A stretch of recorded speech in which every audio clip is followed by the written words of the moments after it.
पिछला साल 38 अरब डॉलर के तरसीलाते ज़र मौसूल हुए। रवां साल 41 अरब डॉलर के तरसीलाते ज़र मौसूल होने की तवक्को है। वफाकी वज़ीर ख़जाना मोहम्मद औरंगज़ेब का तकरीब से खिताब, कहा टैरिफ के शोबे में बड़े इस्लाहात मुतारिफ कराए हैं। टैक्स पॉलिसी को FBR से लेकर फाइनेंस डिवीजन को मुंतकिल किया।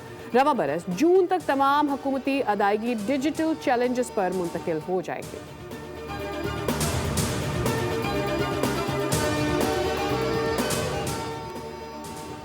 पाकिस्तान स्टॉक मार्केट में आज भी उतार चढ़ाव। आगाज पर 700 से ज़ायद पॉइंट्स इजाफे के बाद 300 से ज़ायद पॉइंट्स की कमी रिकॉर्ड। 100 इंडेक्स 1,83,500 की सतह पर ट्रेड।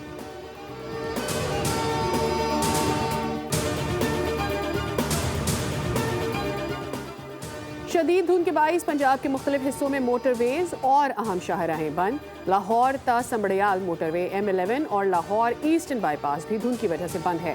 मियां चुन्नू, खानेवाल, मुल्तान, लोधरा और बहावलपुर के इलाकों में भी हद निगाह इंतहाई कम है।